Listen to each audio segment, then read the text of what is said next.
Buenas tardes, mis amados. Aquí una vez más con usted, como dije ayer, que iba a grabar todos los días algo para terminar el año, teniendo que hablar en el tema de el perdón y el reconciliamiento, reconciliación. Así que vamos a orar y vamos a hablar de qué es la reconciliación final. Vamos a ver una herejía que se ha creado acerca de esto y lo que dice la palabra de Dios, ¿no?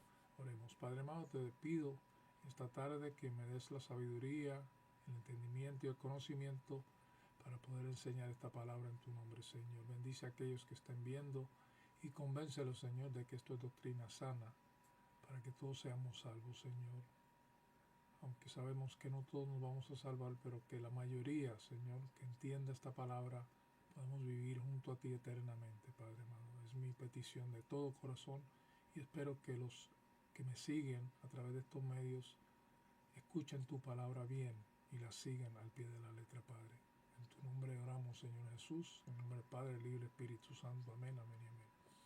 ¿Qué es la reconciliación final? El concepto de reconciliación final, la idea de que Dios finalmente reconciliará a cada alma en algún momento para que pase la eternidad con Él voluntariamente, volvió a causar un gran revuelo en el mundo teológico con el lanzamiento en marzo del 2010 del libro de Love Wins, o sea, El amor triunfa, del líder de la iglesia emergente Rob Bell, denunciando la posición teológica histórica de un infierno literal y eterno. Bell escribió lo siguiente, y le voy a leer de lo que él dice. Dice: un número asombroso de personas ha sido enseñado que unos pocos cristianos selectos, fíjate en lo que se atreve a decir, que unos pocos cristianos selectos pasarán la eternidad en un lugar pacífico y alegre llamado cielo, mientras que el resto de la humanidad pasa la eternidad en el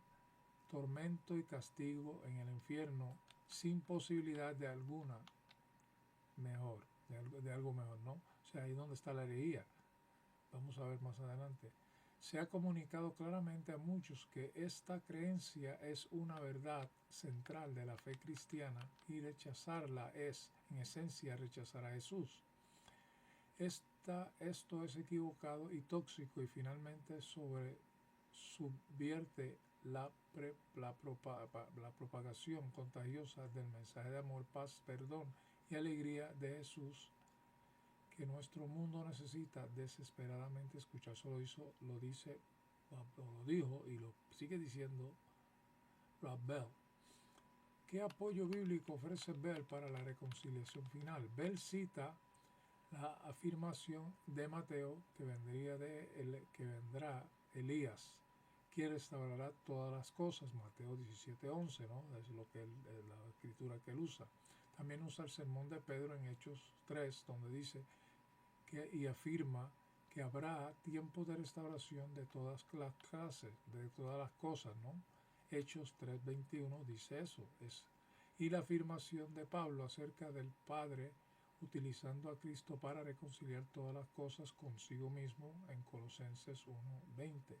Bell también argumenta que Dios, al ser omnipotente, debería ser capaz de obtener lo que quiere, y la Biblia claramente dice que Dios quiere que todos los hombres sean salvos y vengan a conocimiento de la verdad en 1 Timoteo 2:4. Bell implica que Dios no sería cariñoso y grande si no pudiera o no quisiera salvar a todos.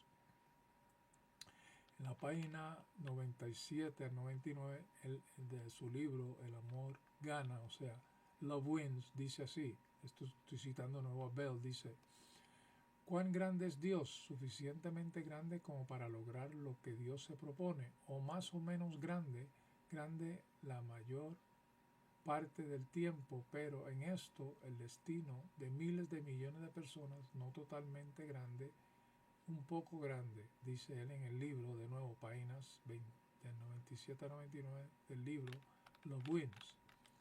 Dios va a salvar definitivamente a todos, como afirma Bell. Pregunto, ¿los va a salvar a todos, no? ¿O los va a restaurar a todos? Vamos a ver. ¿Enseña la Biblia una reconciliación definitiva de todos los seres creados en algún momento con el Creador? Estas preguntas pueden ser respondidas examinando primero el debate entre una perspectiva histórica, luego entendiendo los conceptos de misericordia y justicia en Dios, y finalmente haciendo un recorrido por las Escrituras para ver lo que la Biblia tiene que decir acerca de este tema o sobre el tema. Veamos primero la reconciliación definitiva, una mirada a la historia. Veamos lo que nos dice la historia bíblica, tanto como la historia del mundo, ¿no? Dice, aunque la doctrina de la reconciliación definitiva ha sido defendida por una variedad de individuos a lo largo de la historia, hay dos que se destacan. El primero es Orígenes de Alejandría en los años 1185 al 254 después de Cristo, ¿no? Después de Cristo haber venido al mundo.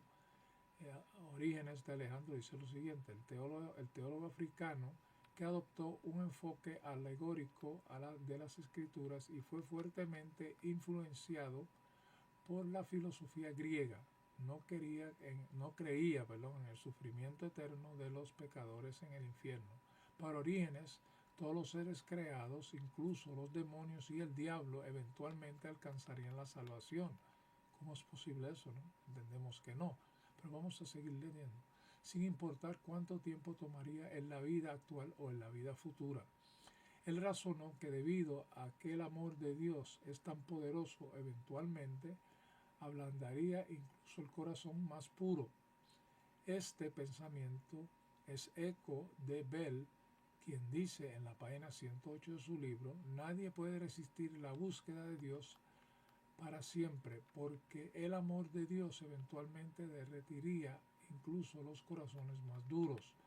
Orígenes veía a la iglesia como la gran escuela de almas, en la que los alumnos errantes son instruidos y disciplinados, pero aquellos que no eligen a Dios en esta vida continuarían su tutela en la próxima a través de un proceso de purificación y santificación a través del fuego purificador. O sea, está hablando aquí, pregunto, del purgatorio, que sabemos que no existe.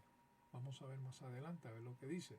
Orígenes creía que el infierno no puede ser permanente para ninguna alma, porque Dios no podría abandonar a ninguna criatura.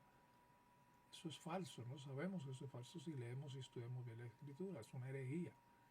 Dado que Dios respeta la libertad humana, el proceso de ganarse a sus criaturas creadas puede llevar mucho tiempo en algunas cosas, en algunos casos, ¿no? Pero el amor de Dios creía.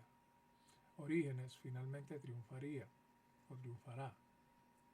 Como lo expresa Rob Bell, dice: el amor triunfa. Veamos a ver si eso es cierto o no. La restauración de todos los seres de Orígenes se conoce como apocatástasis, o sea, palabra griega utilizada en Hechos 3:21. Apocatástasis, la palabra es para restauración. En griego, restauración significa apocatástasis en el griego, ¿no? Y se puede extraer hasta el filósofo Heráclito. Afirmó que el principio y el fin son comunes. ¡Wow! ¡Qué herejía!, ¿no? La creencia de Orígenes en la reconciliación definitiva fue finalmente refutada por Agustín y condenada en el año 543 después de Cristo en el Concilio de Constantinopla. La segunda personalidad importante en la historia que contribuyó a la enseñanza de la reconciliación definitiva fue un filósofo italiano llamado Laelio Socino y su sobrino Fausto, quienes vivieron en el siglo XVI.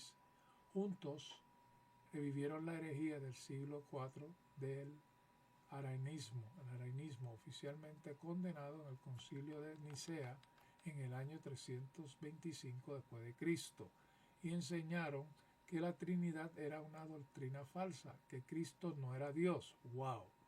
¡Wow! ¡Qué atrevimiento!, ¿no? La Escritura está muy clara que Cristo es Dios, la segunda persona de la Santísima Trinidad, Padre y Espíritu Santo. Solo no lo voy a discutir aquí porque ya lo sabemos nosotros, ¿no?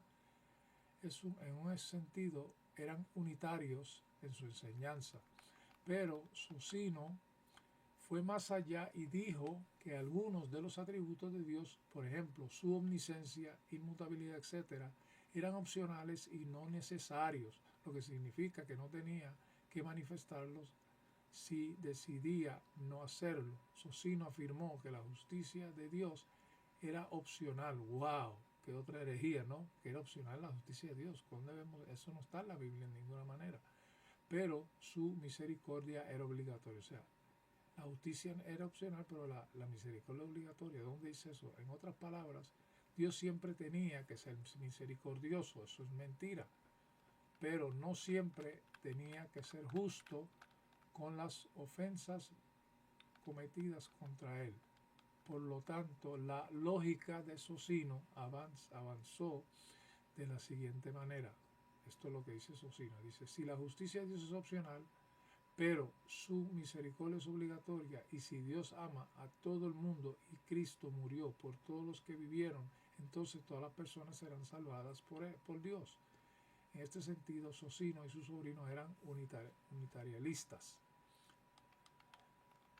Las enseñanzas de Origen y Socino precedieron a Rob Bell por siglos, pero el texto contenido en Love Wins, o sea, en el libro de él, El amor gana, hace eco de sus conclusiones perfectamente. La pregunta se vuelve entonces, ¿cómo puede ocurrir esto desde el punto de vista práctico? ¿Cómo pueden todas las almas ser reconciliadas con Dios? Aquí es donde Bell y sus predecesores cometen un grave error en su teología. Malinterpretan y transversan las enseñanzas de la Escritura sobre la misericordia y la justicia. Hablando de la reconciliación definitiva, entender la misericordia y la justicia de Dios. Es importante entender que los conceptos de misericordia y justicia se entienden de una manera única en el cristianismo, o sea, la cristiandad, ¿no? Este concepto es importante entenderlo, el concepto de la misericordia y la justicia, entendida de una manera única en la cristiandad. En todos los demás religiones del mundo, religiones, no estoy hablando de relaciones, porque acuérdense, la cristiandad es una relación permanente y fija con Cristo, ¿no? Con Dios, Padre, Hijo y Espíritu Santo, una relación personal, donde Él vive en mí, yo vivo en Él, y nosotros vivimos para el Espíritu Santo, para Dios y para Cristo, ¿no? Seguimos a un Dios trino. En todas las demás religiones del mundo se sostiene la idea de una deidad suprema. La misericordia de esa deidad siempre se ejerce a expensas de su justicia. Por ejemplo, en el Islam, Alá, el Dios falso, ¿no?, que conocemos que es Alá, puede conceder misericordia a un individuo, pero siempre se hace a expensas de la justicia, a expensas de su justicia. En otras palabras, el castigo que le correspondía al ofensor se desecha para que se pueda extender la misericordia. El Alá del Islam, que cualquier otra deidad en cualquier otra religión no cristiana del mundo deja de lado los requisitos de la ley moral para ser misericordioso. La mayoría de las personas tendrían una gran queja contra cualquier juez humano que actuara de esa manera. En la cristiandad es diferente, o sea, el cristianismo es diferente. En la cristiandad, Dios ejerce su misericordia a través de su misericordia, o sea, Dios ejerce su misericordia a través de su justicia. La doctrina cristiana de la sustitución penal afirma que el pecado y la injusticia fueron castigados en la cruz de Cristo, o sea, Cristo sufrió, por eso fue castigado, fue martirizado, fue agotado, fue golpeado, fue sacrificado por nosotros, ¿no?, en la cruz. Voy a decir eso, la doctrina cristiana, o sea, la verdadera, la única, verdadera doctrina de la sustitución penal afirma que el pecado y la injusticia fueron castigadas en la cruz de Cristo, y solo porque la penalidad del pecado fue satisfecha a través del sacrificio de Cristo, Dios extiende su misericordia a los pecadores que no la merecen, o sea, no la merecemos, pero sin embargo a través de ser Cristo sacrificado. Una vez que usted y yo aceptamos a Cristo, esa misericordia cae sobre nosotros, entonces somos perdonados por nuestros pecados.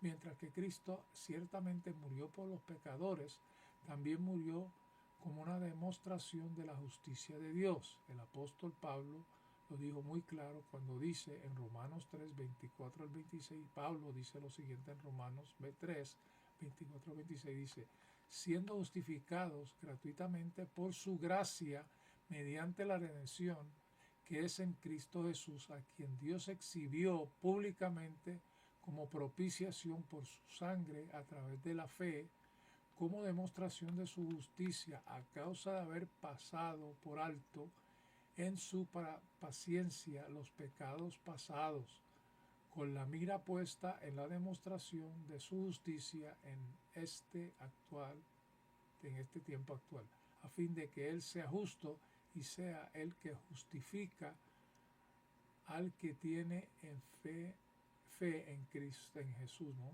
Hay que tener fe. En otras palabras, Pablo dice que aunque Dios no castigó inmediatamente los pecados de aquellos que vinieron antes de Cristo y les extendió misericordia, no se olvidó de la justicia. En cambio, su justicia, es decir, su justicia fue demostrada por la muerte de Cristo en la cruz. Entonces la misericordia de Dios fue y es ejercida a través de su justicia. O sea, la misericordia de Dios es solamente ejercida a través de su justicia.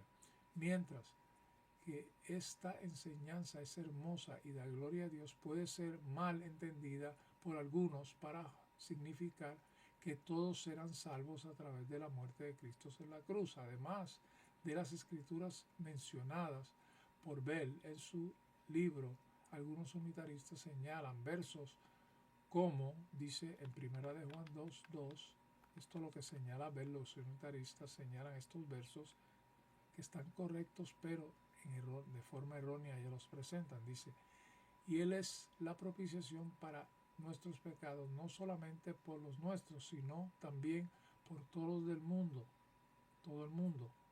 Y en 1 Timoteo 2, 5 al 6 también dice Bell, que dice así, porque hay un solo Dios y un solo mediador entre Dios y los hombres, Jesucristo hombre, el cual se dio a sí mismo en rescate por todos, de lo cual se dio testimonio a su debido tiempo. O sea, eso es cierto, pero de la forma que Bell lo explica es muy diferente. O sea, ahí es donde viene la herejía. El problema con pensar que todos serán salvados es que hay mucha evidencia bíblica que apunta a la dirección opuesta. En lugar de hacer eco de la conclusión de Orígenes, Socino y Bell, de que todos finalmente voltearán su corazón hacia Dios y se reconciliarán con Él. La Biblia establece de manera concluyente que la mayoría experimentará la separación eterna de Dios y solo unos pocos serán salvos, porque no todos creerán y abrazarán a Cristo como su Salvador. Y eso lo dice la palabra bien claro y lo sabemos, ¿no?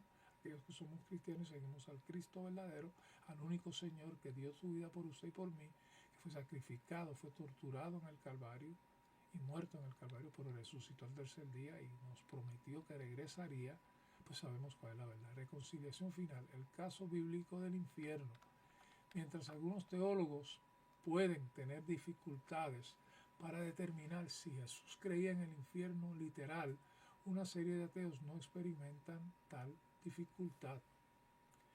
El escéptico Bernard Russell escribió lo siguiente, dice así, lo que él escribió. Bernard Russell, un escéptico ateo, dice, hay un defecto muy serio, en mi opinión, en el carácter moral de Cristo, y es que él creía en el infierno. Yo no siento que ninguna persona que sea realmente profundamente humana puede creer en un castigo eterno. Uno encuentra repetidamente una furia vengativa contra aquellas personas que no quisieron escuchar su predicación. Debo decir que considero que toda esta doctrina, que el fuego del infierno es un castigo por el pecado, es una doctrina de crueldad. O sea, él pone en duda que Dios haya creado el infierno para aquellos que no creen en él o lo rechazan, ¿no? Una lectura sencilla del texto muestra que Russell tiene razón en su conclusión de que Cristo cree en el infierno, solamente en eso. Considera el discurso de Jesús que se encuentra en Lucas 16, donde Jesús habla lo siguiente. Estamos hablando de Lucas, capítulo 16, versículos 19 al 26. Leamos ahora lo que dice la Escritura acerca del infierno, ¿no? Dice así. Jesús dijo en Lucas 16, dice, había un hombre rico que se vestía con gran esplendor en púrpura y lino de la más alta calidad y vivía rodeado de lujos. Tirado a la puerta de su casa había un hombre pobre llamado Lázaro, quien estaba cubierto de llagas. Tal vez tendría lepra, no se sabe, tal vez un cáncer, no tenía llagas en su cuerpo. Mientras Lázaro estaba tendido, deseando comer las sobras de la mesa del hombre rico, los perros venían y le lamían las llagas abiertas.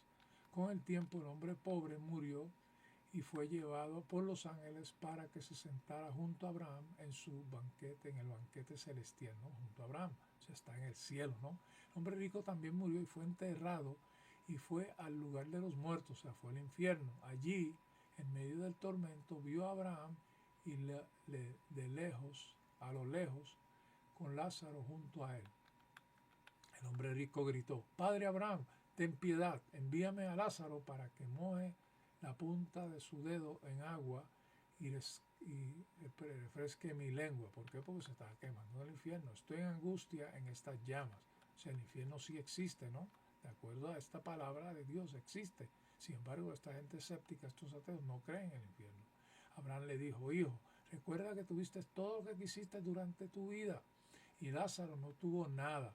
Ahora él está aquí recibiendo consuelo y tú estás en angustia. Además, hay un gran abismo que nos separa. Hay algo que no puede juntar el infierno con el cielo. Es imposible que aquellos que están en el infierno puedan inclusive entrar al cielo. Igual que los que llegan al paraíso con Dios, es imposible que lleguen a estar en el infierno. No hay posibilidad de eso. Continuando aquí con la escritura, el último versículo. Ninguno de nosotros puede cruzar hasta allí y ninguno de ustedes puede cruzar hasta aquí. O sea, la palabra es muy clara. Bell cree que el infierno es un periodo de poda. O sea, de nuevo, como dicen muchos católicos y muchas otras religiones creen que es el tiempo de purificación, el purgatorio, que no existe, y una experiencia intensa de corrección. En la página 91 del libro de Bell lo dice. Sin embargo, el versículo 26 del pasaje anterior habla de un abismo tan grande que ninguno de los que están en el infierno puede cruzar. En otras palabras, el infierno es permanente, hermano, hermana que me escuchan, es permanente. Quizás por eso Jesús habló sobre el infierno en los relatos del Evangelio de lo que hizo sobre el cielo. O sea, habló más del infierno en muchas ocasiones que del mismo cielo. Considera las otras declaraciones de Jesús sobre el castigo eterno y cómo los no salvos experimentan la ira de Dios. O sea, van a recibir un castigo tremendo. Aquellos que no siguen a Cristo, aquellos que no son salvos, van a recibir un castigo tremendo. Dice así Mateo 7, 13 al 14, y con esto voy a terminar esta enseñanza de hoy. Dice así: solo puedes entrar en el cielo de Dios a través de la puerta angosta.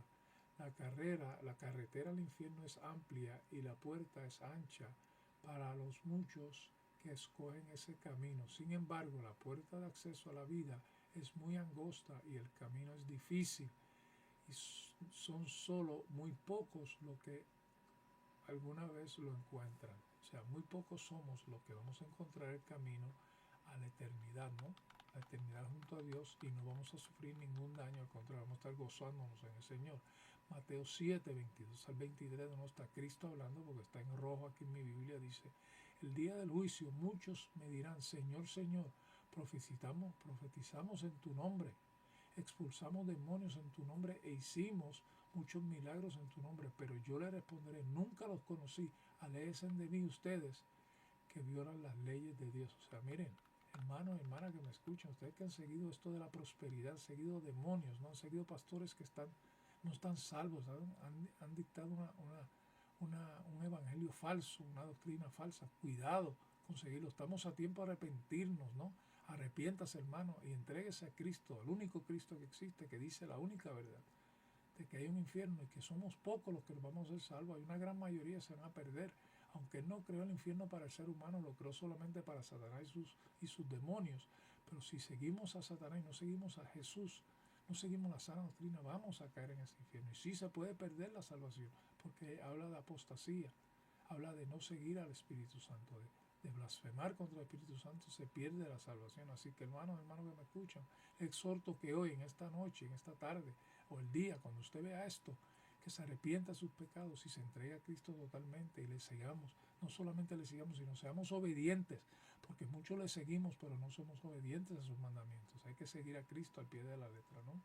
Mateo 11:23 dice, también Jesús entró, y ustedes los de Capernaum serán honrados en el cielo, preguntan, no descenderán al lugar de los muertos, no descenderán al lugar de los muertos. O sea, después que pregunte, ¿y ustedes los de Capernaum serán honrados en el cielo? Dice, no, descenderán al lugar de los muertos, pues si hubieran hecho en la si hubiera hecho en la perversa ciudad de Sodoma los milagros que hice entre ustedes, la ciudad estaría aquí hasta el día de hoy. O sea, Sodoma, ya sabemos lo que pasó con Sodoma, fue totalmente destruida, ¿no? No existiría, o existiría si él no hubiera hecho lo que hizo, ¿no? Si no hubiera castigado a ese pueblo malévolo, que eran homosexuales, vivían de una promiscuidad sexual tremenda y pecaban porque no creían en Dios.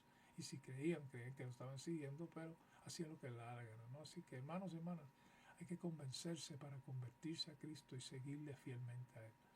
Mateo 13, 40 al 41 dice así, tal como se separa la maleza y se quema en el fuego, así será en el final del mundo. El Hijo del Hombre enviará a sus ángeles y ellos quitarán del reino todo lo que produzca pecado y todos aquellos que hagan el mal. O sea, si usted produce pecado y quiere seguir practicando, usted se va a perder, hermano, y caerá en el infierno y se va a quemar eternamente. Mateo 13, 49 al 50 dice, así será en el fin del mundo. Los ángeles vendrán y separarán a los perversos de los justos. Se van a separar a aquellos que están en pecado de nosotros los justos. Y digo nosotros porque yo me considero justo, no porque yo me llame justo, sino que sigo a Cristo y soy santo. ¿Por qué? Porque estoy separado para Él. Igual que cada uno de nosotros que seguimos a Jesús, somos santos porque le seguimos a Él. No podemos vivir en pecado, no debemos practicar el pecado, no practicamos el pecado. Amén.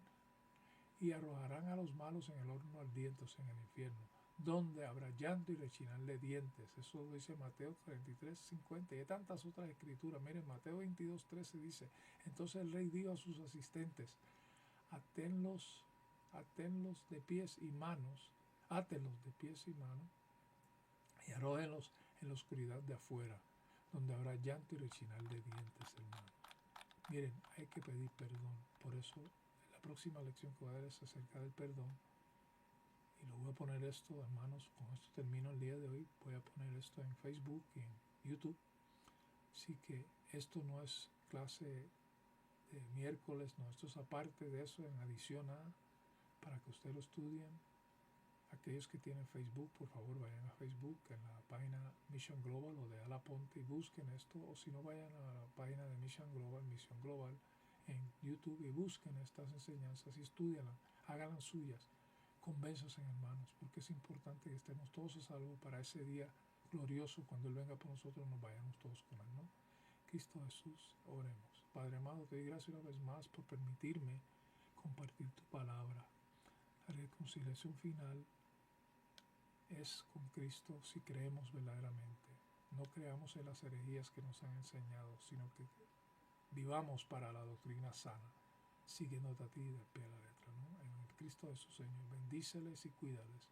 Padre, oro por aquellos que no entienden, para que tú les des el entendimiento, que ellos te pidan entender y se metan a la palabra, oren, lean la palabra y obedezcan tu palabra, Señor, cada día.